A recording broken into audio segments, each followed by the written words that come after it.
Falar um negócio pra você, seria bem mais fácil se não tivesse tentação, meu irmão. Veja bem, eu não sei nada a respeito disso. Não, cara, seria mais fácil. Nós não ia ter que orar tanto. A gente ia ter que ficar mais tranquilo, não é? Eu acho, falando assim, acho que é mais fácil mesmo.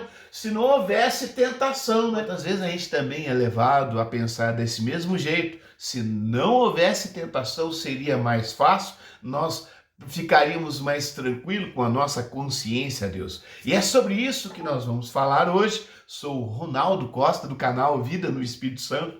Nosso assunto, a vantagem das tentações. Manda, Senhor, teu Espírito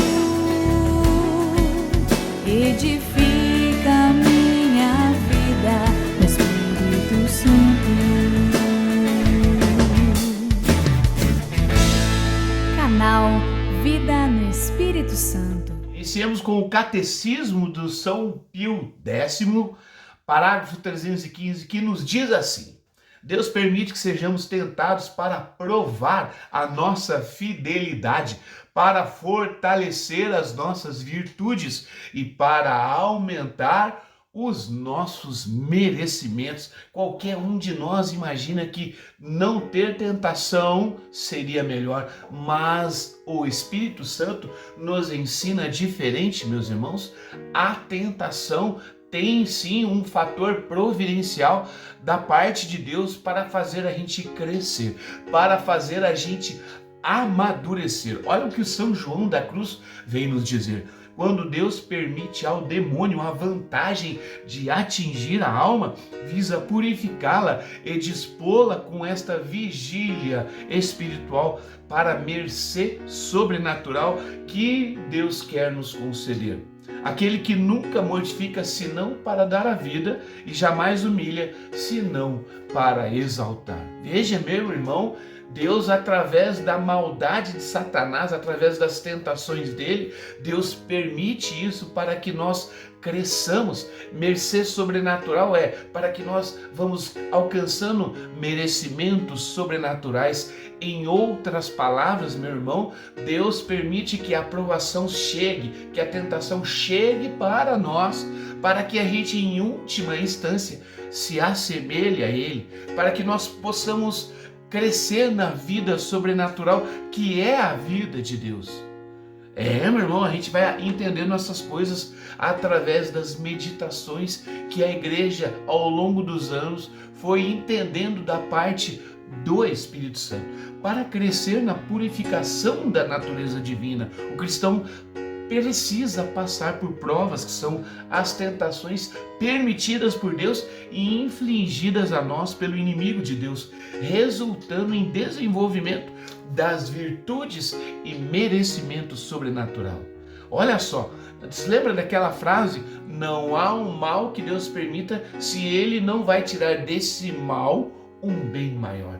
É isso que acontece em última instância com a nossa vida em Cristo, com a nossa vida sobrenatural. Nós vamos elevando, e que propicia isso a nós são as tentações e o modo com que a gente reage às tentações. Esse modo com que a gente reage às tentações vai indicar o que de fato é a nossa intenção a respeito de Deus, meu irmão. Vamos imaginar que alguém tem a tentação de usar o dinheiro alheio. Alguém que tem o dinheiro alheio e usa ele para fins próprios. É uma tentação de roubar, não é?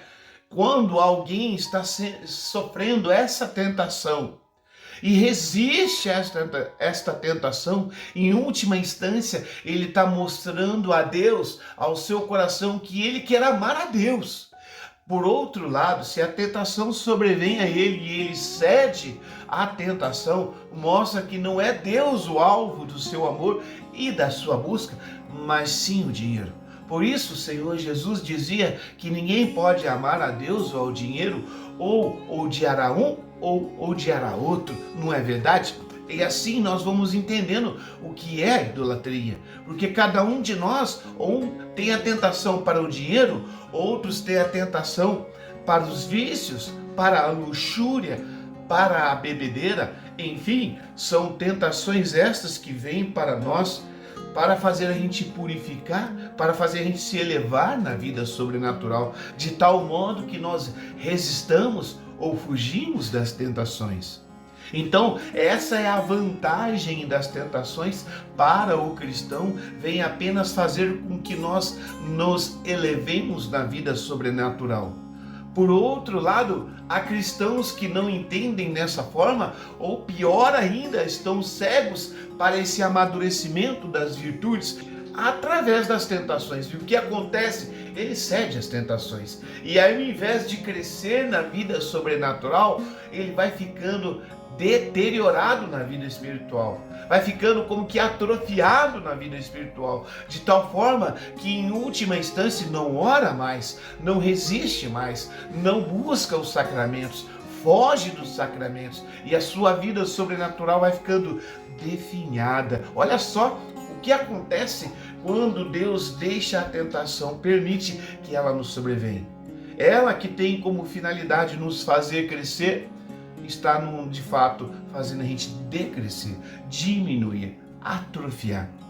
Vai pensando, irmão, às vezes que você tem resistido ou tem cedido às tentações. A tentação, ela vai elucidando, ela vai nos mostrando quem é que nós amamos de fato. Quando você se sentir tentado, lembre-se disso na próxima vez. Opa, que tentação forte essa, querendo me levar a pecar nessa situação. Por outro lado, vem Espírito Santo, dai-me o dom do temor de Deus, aonde eu quero amar Deus tanto que eu tenho medo de ofendê-lo. Eu quero amar Deus tanto que eu prefiro não ofendê-lo e morrer do que pecar. Dá-me a Deus a virtude da fortaleza, o dom da fortaleza, aonde eu resista, e de tal forma, se for para resistir fugindo, eu fujo das tentações. Olha só o que São Francisco fazia. Quando ele vinha com aquela tentação carnal de pecar na masturbação, de pecar nas luxúrias, pecado esse que outrora, antes de conhecer a Deus, ele se deixava levar. Agora não, ele não se deixa levar, de tal forma que quando vinha, meu irmão, ele se lançava na neve fria, pelado. É assim, essa virtude da fortaleza que faz a gente realmente tomar uma atitude firme e resoluta, e não cedendo às tentações. Frei Maria Eugênio vem nos dizer, Beato Frei Maria Eugênio, é necessário reconhecer o papel providencial do demônio na provação aqui na terra. Meu irmão, a igreja está ensinando isso. Você que reclama das tentações, você que fica pensando, por que não para essa tentação? Ai, como eu sofro com isso. Devia não haver tentações. Só que como você vai crescer na vida sobrenatural? Como as virtudes sobrenaturais, como a fortaleza, como a justiça, como a caridade, como a fé, como elas vão crescer se você não se mantém no espírito vigilante, prestando atenção nessa realidade sobrenatural que a todo momento bate à porta do seu coração? Se a tentação mostra quem a gente ama, o Senhor, o mundo, vale a pena meditar como nós estamos reagindo às tentações ultimamente. Olha, você tem intensificado as suas orações? Você tem levado a missa, aquele momento de oração, essas tentações? E na hora que elas estão acontecendo com você, enxerga que é momento oportuno para você se agarrar ao Espírito Santo e pedir a Ele a força ante a sua fraqueza? Afinal de contas, São Paulo vem dizer isso na carta aos Romanos, que o Espírito Santo vem em auxílio à nossa fraqueza. E não é a nossa fraqueza sentir o peso da tentação e o pecado batendo a porta, e tudo essa realidade fazendo com que no final das contas nos afastemos de Deus, mas ao mesmo tempo perceber esse auxílio oportuno, essa força do Espírito Santo que vem a nós e faz a gente se manter fiel a Deus, mostrando ao nosso coração que vale a pena amar a Deus. É por isso que São Paulo dizia, quando estou fraco, aí é que sou forte, em virtude daquele que me amou e se entregou por mim. Olha, meu irmão, Jesus veio para morrer pelos nossos pecados. Significa que em Jesus nós temos um sumo sacerdote a quem recorremos no momento da tentação. Veja aquele bom ladrão. Ele recorreu a Jesus: Jesus, eu sou digno de sofrer esse flagelo, mas você não. Por isso eu te peço, lembra-te de mim quando você estiver no paraíso. E Jesus, percebendo esse perfeito entendimento daquele ladrão, nós somos miseráveis, nós não conseguimos vencer a tentação, mas se a gente se coloca ao lado de Jesus e pede a Ele, aí sim o paraíso vem a nós. Vai imaginando a alegria desse bom ladrão saber que agora ele pode contar com o sumo sacerdote e sair daquela situação de derrota que é a cruz para uma situação de salvação que é o paraíso. A mim e a você também é concedido a mesma situação. A virtude da esperança é isso. Ela coloca em nós o que é o céu. Nós experimentamos isso através dessa virtude teologal da esperança, aonde o reino de Deus acontece, se inicia, como que elucidando no nosso interior aquilo que nos espera. São Paulo dizia isso: olhos humanos não viram e nem ouvidos ouviram aquilo que Deus tem prometido àqueles que o amam. E nós amamos Deus à medida que nós vamos passando pelas tentações. Por isso, Frei Maria Eugênio vem dizer, é necessário compreender essa providência que Deus permite a nós, que é a tentação, para que nós nos elevemos na vida sobrenatural, não é? Ele ainda vem reforçar assim o beato Frei Maria Eugênio do Menino Jesus. Os pecadores, entregues às suas paixões, são uma conquista fácil para o demônio. O tíbio é uma presa fácil para ele. Apenas os fervorosos escapam da sua influência e é contra eles que o demônio se encarniça com seu ódio raivoso e tenaz. Obviamente, irmão, à medida com que você ama a Deus, você se torna objeto de ódio do demônio. Porque você se assemelha ao Filho de Deus. O Espírito Santo vai fazendo você renascer de novo. E esse homem novo que se assemelha a Cristo sempre será alvo do ódio de Satanás. Obviamente que as tentações a você serão maiores, mas agarra-se a Cristo.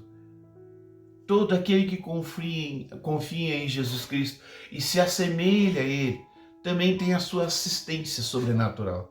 Também vem a intercessão dos santos e anjos. Temos muito mais a nosso favor quando decidimos buscar a santidade. Não há o que temer. Tudo nós podemos naquele que nos fortalece. Assim nos dizia São Paulo, não é? Portanto, irmão, em última instância, a tentação vem fazer com que nós aumentemos o nosso amor, aumentemos a nossa força, aumentemos a nossa oração, aumentemos a nossa vigilância. A tentação, se você permitir a graça do Espírito Santo te iluminar, você vai percebendo como vai crescendo todos esses aspectos e elementos que eu te falei ao longo do processo de santificação. Então perceba, irmão, há uma vantagem nas tentações. A vantagem é que Deus está permitindo um momento de crescimento a você. Crescer nele, crescer em estatura, graça. Amém? Vamos terminar aqui com uma oração. Ó Espírito Santo, amor do Pai e do Filho, inspirai-me sempre aquilo que devo pensar, aquilo que devo dizer, como eu devo dizê-lo, aquilo que devo calar, aquilo que devo escrever, como eu devo agir, aquilo que devo fazer para procurar a vossa glória, o bem das almas e a minha própria santificação. Amém. Até a próxima, irmão, se Deus quiser, em nome do Pai, do Filho e do Espírito Santo. Amém.